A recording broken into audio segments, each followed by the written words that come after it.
What's going on, guys? Welcome to the post-match review. Manchester United 0, Manchester City 0. It was described as a friendly derby. We had system negating system, players not taking the chances again, and no one willing to take a risk. Is that a fair assessment, Sam? Yeah. I think there was quality lacking on both sides. I think there was a chronic lack of killer instinct, as I put in the title. I think had someone snatched it, I probably would say we deserved to, based on the chances that were created. I think we look like they're more likely to score at times. But yeah, just so much like you could tell De Bruyne is on his holidays already. He was like out the door. Marmoush had a couple of moments, but not much. Foden had an awful game. None of their players for City really showed up, really. And then with United, Bruno was trying to make stuff happen, but we had nobody up front really, like you said, willing to take a risk or willing to do anything. So a draw is probably a fair result. And if you asked me at the beginning, would I take a draw? I probably would have said yeah. So, did it surprise you how bad the game was, Civir? Did you expect something different, or was that kind of what you anticipated? No, not really. I think ball draw was kind of like on the cards already. I mean, if you look at the last couple of games from both our teams, it was just one of those games that we're just going to cancel the other team out, sort of thing. And on top of that, there was really nothing to play for. Both teams are sort of like in a bad place. There's nothing on the line. They're probably going to finish fifth. We're probably going to stay where we are. There's nothing really urgent. There wasn't. You're selling it very well. Yeah, well, if anyone's going to buy the game, they're not going to fucking tune into that harder. Basically, is what you're saying. Yeah, there was nothing there was just nothing on the line, and it was just one of those things where it was just what it was. It was going to be a ball draw, and whoever won, it wasn't going to be that much banter in between because like there's nothing there. It's just a game for pride. We've managed to go a season without losing to City. I don't remember when last that happened. I'm sure that must have happened. Community Shield. We lost in the Community Shield, didn't we, on penalties? Oh, we did. Okay. Yeah. But in the Premier League, yeah, sounds right. On the Ollie. Ruben Amorim's undefeated with City. He's beaten twice and got a draw. So yeah. Well, yeah. I mean, but yeah, that's just to answer your question. I think it was. I'm not sure there's too many people that were expecting fireworks. Even before the game, Sam and I were saying like, it's a nothing game. Everyone's kind of unbothered. So yeah, I don't know if you had any different sort of expectations of the game, Nick. No, me and Shrez literally said on the build up to the game, we both said we expected it to be cage, not much in it. Literally exactly how it kind of played out because City just don't look themselves at all. They were poor today. I think United looked a better team, and it's scraping at bits. It's not like giant margins, but I thought it was. If you was to bring someone down and look at both them teams, you say one of them is 15th in the league or whatever we are, and one of them is fighting for the Champions League. You'd be like, that's interesting. But obviously, City have done it on a more kind of consistent basis. If we're nitpicking, Sam, because let's be honest, we have to nitpick in this kind of fucking game because it's just it's one of them, innit? What stood out to you, like any kind of little things that were annoying, anything you was picking at and you was like, don't quite like that? Yeah, talk to me. I mean, I'm going to mention this and you're all going to get furious. Onana kicking the ball out. Spot on. I'm so tired of it. I'm just so tired of it. Like, why? Let's just give them the ball. Like, might as well at this point. Like, just go, City, do you fancy the ball for a bit? Because that's what's going on. Every time he gets it and he hoofs it up to Højlund backs into a centre-back and he loses the duel. Yeah. Why are we still doing this? Why is that continuing? It's just, it never, ever works. It's not worked once and we're still doing it. It's so frustrating. Do you remember we was all watching the FA Cup at yours, yes. Sam? Yeah. And we was mourning De Gea kept playing it back to City. Yeah. There is no difference in that game that we've just watched with what Onana was doing. It's not just one. So bad. I literally put in my notes. Onana playing out from the back is as dead as De Gea was. Genuinely. Yeah. That's what I put in my notes. I mean, like we bought this goalie. Yeah, go on, Sam. You were just about to make the point I was going to make. We bought this goalie to play out from the back, and watching us play out from the back is beyond painful. It's so painful to watch. You're just like, oh my God, this is horrible. No. Like, it's so bad. And then when he does hit it long, that we just give possession. Like, oh, that did my head in the entire game, that it did. Yeah, spot on. Anything for yourself, Civir, that you was kind of sticking out? Like I said, I know it's not really... there was loads of things that you can look at, but... Yeah, there's quite a few things that are annoying, but I'm sure we'll get to it when we get to individual performances, like, you know, with Anacho and Doge and stuff. But not from a negative point of view. I know Sam's going to get mad at me now for pointing out the improvements, but yeah, I can see some incremental changes. There's a bit of progress in the way we're building up, especially when we're trying to catch them on the counter. All of a sudden the passes are starting to click. It dies in attack, but most importantly, the build-up from defense to midfield is really, really good. There were quite a few times, especially in the first half, where we're able to fizz the ball, 1-2 players, and then spot the run, make the switch, and then the ball is over the top, and then all of a sudden City are under pressure. So it's good to see some of those kind of things start to add up, because I'm realistic, and I know that Amrim isn't just going to wake up one day and just do like a magic wand, and then all of a sudden, we get it now. No, it's going to be a slow progress. We're going to understand, players are going to understand each other. We're going to get used to the passage of play, building up from the back, and then everything is going to start, clicking up together. It's not going to happen at once. And it's good to kind of see these kind of changes. I didn't see this under Ten Hag for 2 seasons. First season, yes, but it's last 2 seasons. I never saw anything, nothing, no. I was trying to just find something to believe in, and there was nothing. And now I'm seeing this, and these are things that I can actually say, okay, yes, I can actually start to see what this might look like in a year or so. So it's good to see, and a little bit of more courage, confidence in the players, just a tiny bit more. And I know that once we get in attack, then little things like this start to. So that's what I took from the game. But to be honest, it was a really boring game.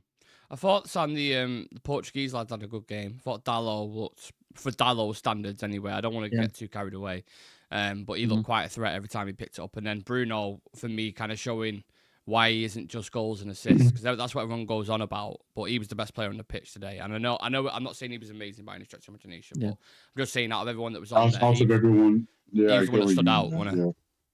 Yeah, he was trying to create, he was trying to make stuff happen, he was trying to feed balls into like the front line and stuff like that. He was trying to get shots off himself. He was trying, but I think he was just sort of let down by the lack of quality ahead of him. Like there was just nothing ahead of him. Like Garnacho, just same stuff in it. It's getting the ball instead of passing or laying it off. He's trying to shoot. Højlund, just ineffective completely. I thought we looked a lot better once Mount came on and Xerxes. I think things looked a bit better in terms of the quality up front. Obviously, the finishing still not there. Xerxes had a good opportunity though, didn't he? When he got it squared across. Yeah, really good opportunity. I think if you get a killer striker up top and then you have Mount and Bruno in behind him, or Mount and Xerxes, I think you'll probably score at some point in that half. But we're lacking that at the minute. So yeah, Dalot was decent. I thought Casemiro was decent as well. I thought he had some really good sort of moments and stuff like that. Was the only one who put in a Derby style tackle in the first 10 minutes. Fucking jumps in and like takes somebody out. Yeah. So yeah, I thought he was good as well. But again, you're picking from very small margins in terms of quality. Like there wasn't a lot of quality in that game. Well, I just want to go back to what you were saying about patterns before as well, Civir, because I'm watching the same thing. I'm looking at it and I'm like, you're seeing the centre backs like Yoro, for example, who I thought had a really good game as well. When the pressure's off him and they're trying to mark other players around him, he will just take the ball and he'll drive into that area to drag a player over to him, which then opens space for Dorgu, for example, and then you're in, and then you can put it across the box, which we had quite a few cutbacks today. And had either Dorgu, or Garnacho or someone had the proper shooting. It was always margins. It was always like the cutback was always a little bit too far behind or in front, and then even when it got to the player, they kind of just scoffed their chances. Like it was one of those ones.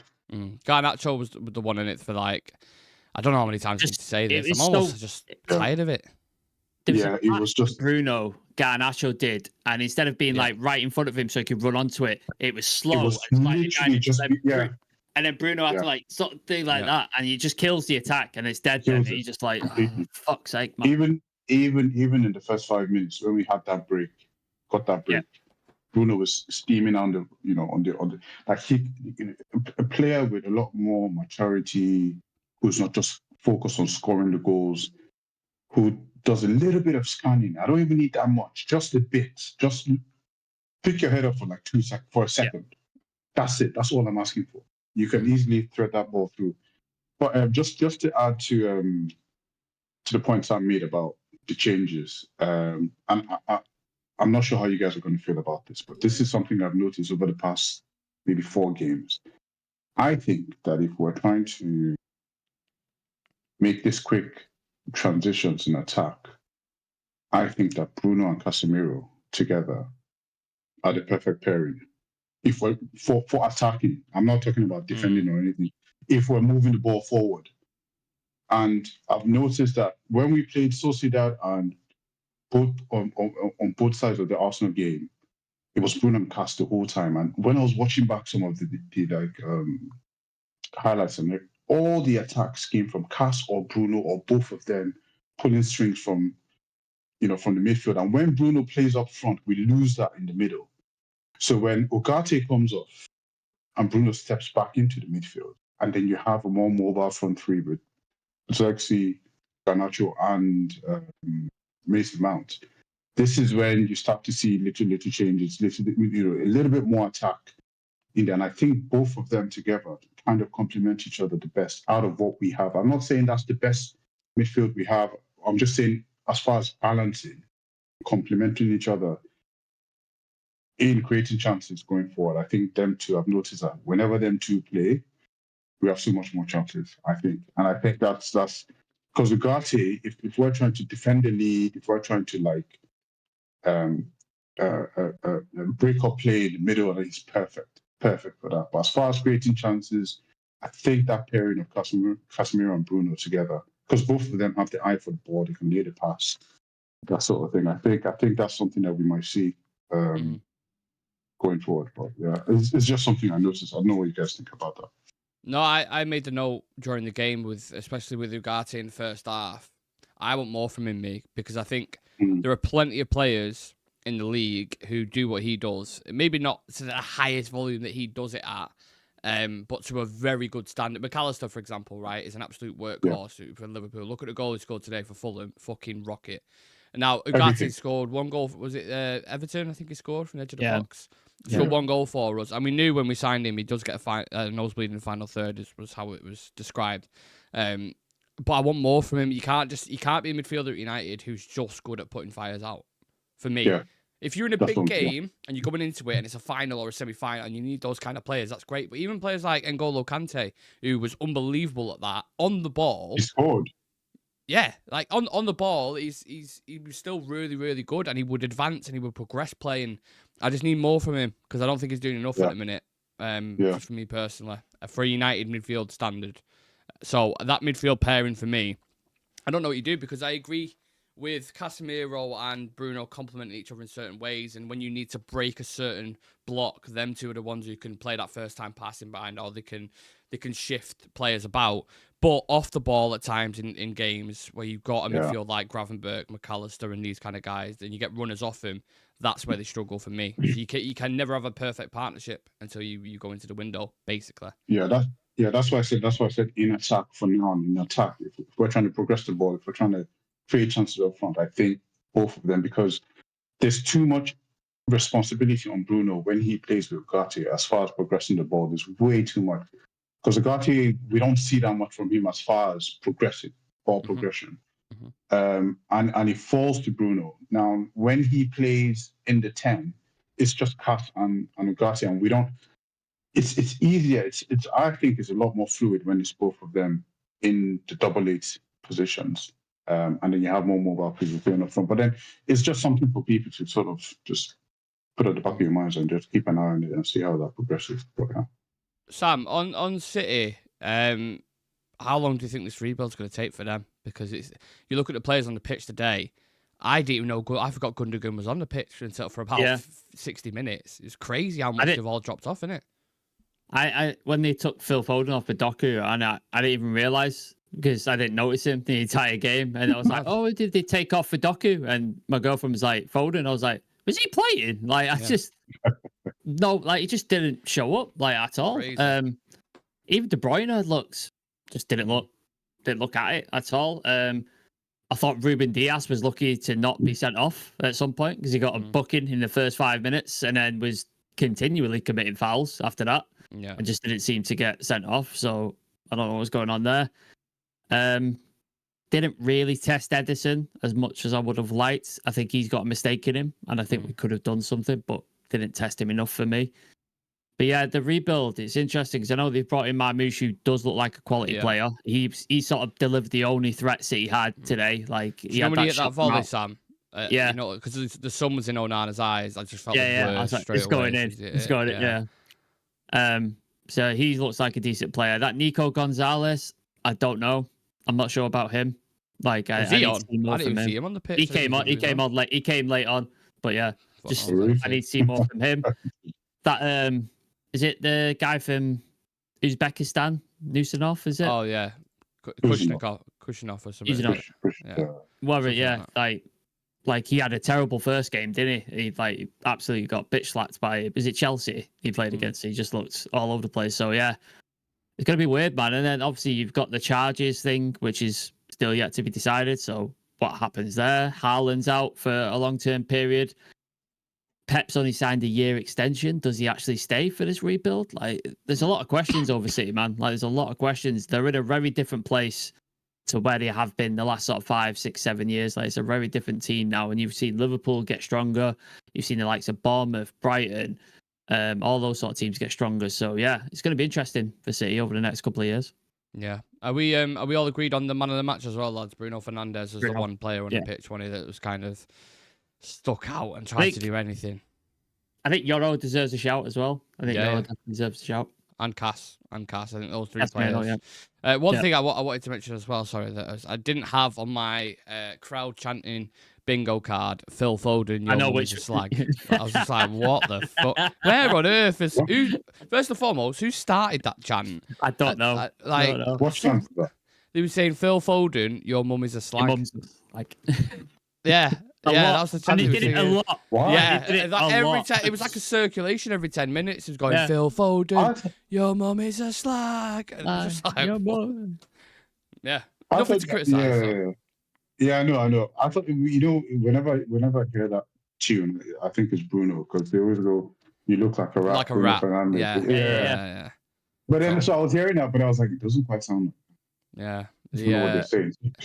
With the crowd chants, sorry, I know this is the thing. I like that Ruben Amorim one, right? I think that's well known. I've mentioned it before. But I feel like they're singing that now more than any throughout the game. It's just that chant. It's just Ruben who's getting like, ain't no Viva Garnachos no more, no Brunos. Like, I think the players are so poor at the minute. The crowd are just like, we've got nothing to sing about. Let's just sing about the manager because we've got nothing else. No, but it's very catchy. It's very, very catchy. I'm a fan of it, but I don't know. It's one of them ones. Like I remember, what's that cassette? It was the Cavani one. Really, really like that. Give it to Eddie Cavani. Pass him the ball and watch him score. There were two. There was another one with can't remember. It was really good. We sang that one. The Elanga one. The Anthony Elanga one was good. Yeah. He like on the dance floor. That was a good one. I enjoyed that one. You can score from anywhere. Whoa, it's Elanga. I don't remember that one. There we go. It's clicked. But he's not with us anymore, unfortunately. He's at Nottingham Forest, so we can't sing that song. Yeah, this is the point that it's got to, talking about the chant about Phil Foden and the crowd chants, because that is the game was just meh. It is what it is. I would have liked a win because going to that game on Thursday where that's our main game that we're looking at, we're like, you need to advance it. You can't afford to slip up. It's better to not lose, I suppose, is what a lot of people would say. But to get a last-minute winner there would have, I felt like, carried us into that game with like everyone would have been fucking well up for it. You got players returning as well, Chiver. Is that why Maguire came up? Yeah, he said he's managing his minutes. Like resting. Yeah. I don't know how long Delit's out for, by the way. They said It didn't sound they too said, serious. But yeah, they said he might have made it for this game, but they didn't want to risk it just in case. So I think they want to keep him fit for Leon. I think that's what it is. There's a couple of situations in Maguire at the start of the game, or I think like 15 minutes into it, where he give it away in a really dangerous. I was like, I remember that. yeah, he can perform so well at times, but he's always got that fucking thing in him where he's just like, It's good. It's good as well. Sometimes it's match rhythm. Sometimes it's match rhythm. Sometimes. yeah. Sorry, Sam. Aiden Heaven was with the squad as well. I know he didn't make the bench, but he's with the squad, so that's good to see as well. Like him back as well, because he was really good when just before he got injured. Like he was really good, so that'd be interesting. Luke Shaw was warming up coming back as well, wasn't he? Luke Shaw was on the side Oh, warming up. I saw that. Yeah. Obviously, Mount came onto the pitch, so you've got Xerxes came on as well. It looks like relatively bright. So you've got players there. Mainu's not far away as well. Apparently, Mainu's like really close as well. So and then if you could just top it off with that cherry on top of the cake with Ahmad being back for the final, if you make it to the final, then because they're the difference makers for me. You talk about fine margins in football. I think if someone like Ahmad is in that game today, I think you win it 1-0. Yeah. Yeah, he does something, doesn't he? He does something at some point to create something. Yeah. This style of play is the one that once we don't even need to get all of them. 3 players who are specialists in their position will make such a huge difference, honestly, to the team. And if you have Ahmad at wing back, and maybe we get another winger who's really it'll make such a huge difference. Yeah, you can see it. You can see the foundations there. But we've still basically got an house with no roof. We're building it. It's just fucking, at the top. The main important bit just needs to be sorted. But we have to deal with the players that we've got in a minute. Let me just go to the comments. One more thing, sorry. Yeah, because you're talking about City, like the rebuild with City. I think it's going to be a really weird summer because I think Liverpool are in a weird place at the moment as well. Not sure. I don't know, if Salah is staying, if I don't know the situation with Van Dijk, we all know Trent's leaving. They're going to have a rebuild as well on their hands. Yep. And City, I think it's going to be a very weird summer. And I think going into next season, it might be one of those ones where it's just up in the air, really. Well, I don't think United are going to go for obvious players either, though, are they? I think they're going to. I think there'll be somewhere they'll need to strengthen, and they'll have to go for the. Not guaranteed gold, but more kind of that standard. I do think we need a couple of players like that, but I think a lot of it as well is going to be kind of strategic recruitment, players like Dorgu, because you can't compete with the teams near the top of the table now, like your Arsenals and Cities who are going. You know what I mean? No, I was just saying it. Yeah, I was just saying it from just general, from a general Premier League point of view. It's going to be a really weird season. I think the only stable-looking team going into the summer is Arsenal. As far as stable in terms of their progression and the club and all that kind of stuff. They're the only ones who would probably go in more stable than everyone else. You got with Liverpool as well. Alisson's out injured again, and then Kelleher's going to look to go because he wants to play first team football. What happens there? You've got to replace one of the best goalkeepers in Europe because he's injury prone. Robertson as well. You see Robertson today. Yeah, he was bad. He was bad. So you need a new left back. If Van Dijk goes, you have to place him. They have to get a new right back. Well, they might use Conor Bradley, but they've got a lot of work to be done. They've got a lot of players, replace Salah, who did 30 goals season guaranteed. You got to replace that potentially. That's going to cost over 100 million. Yeah, what's his name? Diaz hasn't been great. Nunes hasn't been great. There's a lot to consider with Liverpool. But Jota's always injured. He's injured. He's not going to score 30 goals. He's good, but he's not going to score 30 goals. Yeah, it's going to be a crazy one for everyone, really. Super competitive. Look, we go into Thursday. Obviously, we'll have the preview on Tuesday for the game in Lyon, the most important game. That's like I said, chicken and eggs all in that basket. So I'll look forward to that one. If you can, leave a like on the video for us. I'll just read some comments out before we head off. How shit is Garnacho? Well overrated. That's from Lewis. Tim99. We didn't talk about that, actually. Well, because I'm just tired of it. We've said it 1,000 times. Yeah. We've said it so many times. You just start the stream and say same old shit from Garnacho and then just fucking skip past it. Tim99, we continue to look a bit more solid defensively. That's my only takeaway. Yeah, it was structured. Yeah. It was structured. Yeah. I think in a game with 10 going into that, you can concede within the first 10 minutes and it's just shit show them for the rest of it. I never really felt in significant danger playing at all at any point. Yeah. So Yeah. Diaz deserved a red card, yellow for Garnacho, and then no yellow for the late foul on Ugarte. For fuck's sake, ref was shit. Man of the match to our fans. Sticking around, big up. Yeah, there is an ongoing sitting protest as well. I think it's important to mention that in the stadium. T2DSO, I'm in love. I can't deny. Our number 7 is the king of Uruguay. Was that it? Oh, I think that's the one. Was that the one? That's from T2. I think that was the one, yeah. T2. I don't recognise that one, though. I don't know why. I think that was the one. Yeah, it was very like... Cavani was like a nice little cult hero, wasn't he? I loved him when he was at United. Yeah. Anyway. Look, we'll take the draw and move on. It's considering everything that's happened this season. Go on, Sam. Just this T2 comment. We have 2 kids, so that reminds of our weekend lovemaking. Hyped up all week, but ends in unremarkable through a combination of apathy and lack of penetration. Yeah. There you go. Yeah. I think that's probably the best way to describe it. I think we can end on that note, fellas, to be fair. Thank you very much to everyone watching. Appreciate you all. Appreciate Civir and Sam spending time with myself. We'll be back with normal routine tomorrow, so look forward to seeing you. Smash that like button, subscribe to the channel. This has been the review for the shit, boring Manchester derby.